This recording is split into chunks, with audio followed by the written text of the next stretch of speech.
കാണുകയാണ്. എന്റെ പ്രിയപ്പെട്ട ഉമ്മമാരെ, ഒരു ദിവസം നബി തങ്ങൾ കരയുന്നു, വല്ലാത്ത കരച്ചിൽ. ആ കരച്ചിൽ കണ്ട് നബി സല്ലല്ലാഹു അലൈഹി വസല്ലമ തങ്ങളുടെ കരച്ചിൽ കണ്ട് ഫാത്തിമ ബീവിക്ക് വല്ലാത്ത പ്രയാസം, അലി ഇബ്നു അബീ ത്വാലിബ് റളിയല്ലാഹു അൻഹുവിന് വല്ലാത്ത പ്രയാസം. കരച്ചിൽ കണ്ടപ്പോൾ ചോദിക്കുകയാണ്, എന്താണ് നബിയേ ഇങ്ങനെ അവിടുന്ന് കരയാൻ മാത്രം എന്ത് സംഭവിച്ചു? സുബ്ഹാനല്ലാഹ്, അവിടുന്ന് പറഞ്ഞില്ലേ കരയാൻ കാരണം ഞാൻ ആകാശലോകത്തേക്ക് ഇസ്രായിൽ പോയ, അതെ എന്നെ ഇസ്രായിൽ നടത്തി ആകാശലോകത്തേക്ക് എന്നെ കൊണ്ടുപോയപ്പോൾ എന്റെ ഉമ്മത്തിലുള്ള ചില സ്ത്രീകളെ കണ്ടപ്പോ, അവരുടെ ശിക്ഷയും വിഷമവും കണ്ടപ്പോ ഞാൻ കരഞ്ഞു പോവുകയാണ്. മുഹമ്മദുർ റസൂലുള്ളാഹി സ്വല്ലല്ലാഹു അലൈഹി വസല്ലം തങ്ങൾ പറയുകയാണ്, എന്റെ ചെറുപ്പക്കാരെ എഴുന്നേറ്റ് നിൽക്കണം, ദൂരെ നിൽക്കുന്ന മുഅ്മിനീങ്ങൾ സദസ്സിലേക്ക് വരണം. സുഹൃത്തുക്കളെ, യജമാനനായ റബ്ബ് സുബ്ഹാനഹു വ തആല നമ്മുടെ മജ്ലിസ് ദുആ ഇജാബത്തുള്ള അവൻ പൊരുത്തപ്പെട്ട മജ്ലിസായി നമ്മിൽ നിന്ന് സ്വീകരിക്കട്ടെ. അഷ്റഫുൽ ഖൽഖ് സല്ലല്ലാഹു അലൈഹി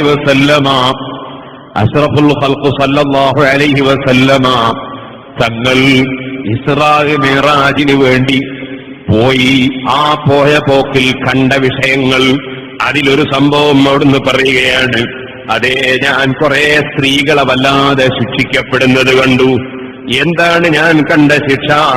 അത് വലിയ ശിക്ഷയാണ്. ഒരു സ്ത്രീയുടെ മുടി, ആ മുടി കൊണ്ടവളെ പിടിച്ചു കെട്ടിയിട്ടുണ്ട്. ആ മുടി കൊണ്ട് പിടിച്ചു കെട്ടിയിട്ടുണ്ട്. അവളുടെ തലച്ചോറിങ്ങനെ തിളച്ചു മറിയുന്നുണ്ട്. വേറൊരു സ്ത്രീയുടെ നാവ് കൊണ്ടാണ് പിടിച്ചു കെട്ടിയത്. അവളുടെ തലയിലേക്ക് വളരെ ചൂടുള്ള വെള്ളം ഇങ്ങനെ ഒഴിക്കപ്പെടുന്നുണ്ട്. വേറെ ഒരു സ്ത്രീ അവളുടെ സ്തനങ്ങൾ മുഖേന ആ സ്തനങ്ങളിലേക്ക് കാല് പിടിച്ച് കെട്ടിയിട്ടുണ്ട്. കൈ പിടിച്ച് മൂർധാവിലേക്കും പിടിച്ച് കൂച്ചിക്കെട്ടിയിട്ടുണ്ട്. അവളുടെ മേൽ പാമ്പുകളും തേളുകളും വന്നിങ്ങനെ കൊത്തുന്നുണ്ട്. വേറൊരു സ്ത്രീയെ ഞാൻ കണ്ടു, അവളുടെ സ്തനങ്ങൾ നീട്ടി സ്തനങ്ങൾ കൊണ്ട് തന്നെ അവളെ പിടിച്ചു കെട്ടിയിരിക്കുകയാണ്. വേറൊരു സ്ത്രീയെ ഞാൻ കണ്ടു, തല പന്നിയുടെ കോലമാണ്, ശരീരം കഥാ കഴുതയുടെ കോലമാണ്. ഒരുപാട് ശിക്ഷകളാണ് അവൾക്ക്. ഞാൻ വേറെ ഒരു സ്ത്രീയെ കണ്ടു, നായയുടെ കോലമാണ്. അവളുടെ വായിലൂടെ തീ കടന്ന് മലദ്വാരത്തിലൂടെ പുറത്തു പോവുകയാണ്. മലക്കുകൾ അവളെ വലിയ ദണ്ട് കൊണ്ടടിക്കുകയാണ്. ഇത്രയും പറഞ്ഞപ്പോ ഫാത്തിമ ബീവി റളിയല്ലാഹു അൻഹ ചോദിച്ചുപോയി, യാ ഹബീബി വ ഖുർറത ഐനി, ഓ ഹബീബേ, എന്റെ കൺകുളിർക്കുന്ന പിതാവേ, എന്താണ് ഈ സ്ത്രീകൾ ചെയ്തു പോയ തെറ്റ്? നബി സല്ലല്ലാഹു അലൈഹി വസല്ലം തങ്ങൾ പറയാണ്, എന്റെ കുഞ്ഞുമോളെ, ആദ്യം ഞാൻ പറഞ്ഞ തല മുടി കൊണ്ട് പിടിച്ചു കെട്ടിയിട്ട് അതാ ശിക്ഷിക്കുന്ന പെണ്ണില്ലേ, തലമുടി മറക്കാതെ അന്യപുരുഷന്മാരെ മുന്നിലിറങ്ങുന്ന പെണ്ണാണ്. തലമുടി മറക്കണമെന്ന ബോധമില്ലാത്ത സ്ത്രീകളില്ലേ, ഒരു വകുപ്പുമില്ല കേട്ടോ നിങ്ങളെ മുടി മറ്റുള്ളവർക്ക് കാണിക്കാൻ, മറ്റുള്ളവർക്ക് നോക്കാൻ. അതുകൊണ്ട് തന്നെ തല മറച്ചിരിക്കണം, നിർബന്ധമാണ്. രണ്ടാമതായി, ഞാൻ നാവ് കൊണ്ട് പിടിച്ചു കെട്ടിയ ഒരു പെണ്ണെന്ന് പറഞ്ഞില്ലേ, അവളിങ്ങനെ അവളെ ഭർത്താവിനെ നാവ് കൊണ്ട് ബുദ്ധിമുട്ടിക്കുന്ന പെണ്ണാണ്. ഭർത്താവിനെ നാവ് കൊണ്ട് പറഞ്ഞ് ശല്യപ്പെടുത്തുന്ന പെണ്ണാണ്.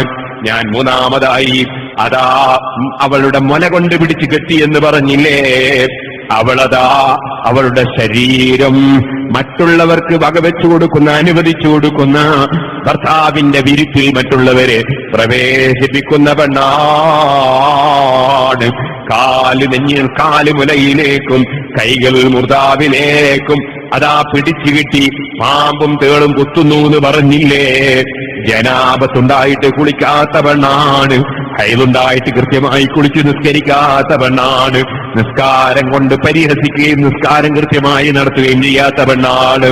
പിന്നെയോ പന്നിയുടെ കോലമെന്ന് പറഞ്ഞില്ലേ, തല, കഴുതയുടെ രൂപമെന്ന് പറഞ്ഞില്ലേ, ഉടല്, അവളിങ്ങനെ ഏഷണി പറയുന്ന പെണ്ണാണ്.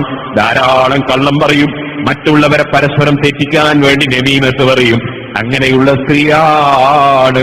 അതേ നായയുടെ കോലം പറഞ്ഞില്ലേ, അവളുടെ വായിലൂടെ തീ കടന്നിട്ട് മലദ്വാരത്തിലൂടെ പുറത്തു പോകുന്നു എന്ന് പറഞ്ഞില്ലേ, അവളതാ മറ്റുള്ളവരോട് അസൂയ വെക്കുകയും എന്തെങ്കിലും ഒരു നല്ല കാര്യം ചെയ്താൽ അത് എടുത്തു പറയുകയും കൊടുത്താൽ എടുത്തു പറയുകയും ചെയ്ത് കിട്ടിയവർ വാങ്ങിയവരെ ശല്യം ചെയ്യുന്ന പെണ്ണാണ്. ഓ മോളെ ഫാത്തിമ,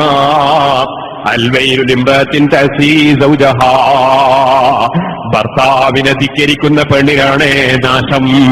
സ്വന്തം മകളോട് അഷ്റഫുൽ ഖൽഖ് സല്ലല്ലാഹു അലൈഹി വസല്ലം തങ്ങൾ പറയുകയാണ്, ഓ ഉമ്മമാരെ, ചെറുപ്പക്കാരെ, ഗീബത്തും നമീമത്തും പറയാൻ നമ്മൾ ഉപയോഗിക്കുന്ന നാവില്ലയോ, അതുപോലെ നമ്മൾ ഉപയോഗിക്കുന്ന മറ്റ് വിഷയങ്ങളില്ലയോ, അതെല്ലാം ശിക്ഷകൾക്ക് വിധേയമാക്കുന്ന ഒരുപാട് രംഗങ്ങൾ കണ്ടിട്ടുണ്ട്. ഇപ്പോൾ ഞാൻ അതിലേക്കൊന്നും കടന്ന് സംസാരിക്കുന്നില്ല. അല്ലാഹു ജല്ല ജലാലുഹു അത് നമ്മിൽ നമ്മുടെ സർവ്വ പ്രവർത്തനങ്ങളും കബൂൽ ചെയ്യട്ടെ. നമുക്കെല്ലാവർക്കും അല്ലാഹു തആല എല്ലാ നന്മകളും വർദ്ധിപ്പിക്കുമാറാകട്ടെ. സുഹൃത്തുക്കളെ, അഷ്റഫുൽ ഖൽഖ് സല്ലല്ലാഹു അലൈഹി വസല്ലം എല്ലാം കഴിഞ്ഞ് അതാ ചുരുങ്ങിയ സമയം കൊണ്ട് തിരിച്ചു വരികയാണ്. അപ്പോൾ ഈ ഉമ്മത്തിന് അല്ലാഹു തആല കൊടുത്ത വലിയ സമ്മാനമാണ്. നമ്മളൊരു വലിയ നീണ്ട യാത്ര കഴിഞ്ഞ് തിരിച്ചു വരുമ്പോ സ്നേഹിക്കുന്ന മക്കൾക്ക് വല്ലതും കൊണ്ട കൊടുക്കൂലേ? അല്ലാഹ് ക്ഷണിച്ചു വരുത്തിയ യാത്രയല്ലേ? ഉമ്മത്തിന് കാലകാലം ഉപകരിക്കുന്ന വല്ലതും കൊടുത്തയക്കണ്ടേ? അങ്ങനെ കൊടുത്തയച്ചത് 50 നേരത്തെ നിസ്കാരം. വരുമ്പോൾ 6ാമത്തെ ആകാശത്തിൽ മൂസാ നബി അലൈഹിസ്സലാം ഇടപെടുകയാണ്. മൂസാ നബിയുടെ ഖബറും സിയാറത്ത് ചെയ്തു നടത്തിയ യാത്രയാണല്ലോ.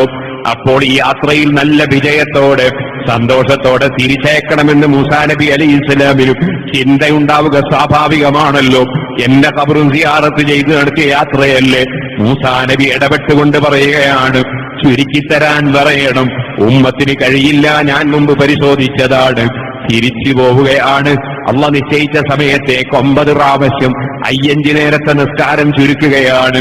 5 നേരത്തെ നിസ്കാരത്തിന് 50ന്റെ പ്രതിഫലം ഒരൽപ്പവും കുറയാതെ, 50 നേരത്തെ നിസ്കാരം ഒരൽപ്പവും പ്രതിഫലം കുറയാതെ 5 നേരം കൊണ്ട് തന്നെ കൊടുത്തുകൊണ്ട് അല്ലാഹു തആല വലിയ സമ്മാനവും അയക്കുകയാണ്. അങ്ങനെ കിട്ടിയ ഒരേ അമല് മാത്രമേ ഉള്ളൂ.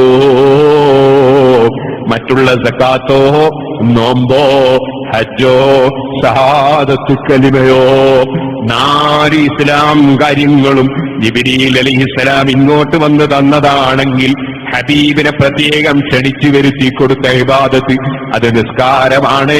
സഹോദരിമാരെ, സഹോദരന്മാരെ, ആ നിസ്കാരം 5 നേരത്തെ നിസ്കാരവും കൊണ്ട് ഹബീബായ നബിതങ്ങൾ തിരിച്ചു വരികയാണ്.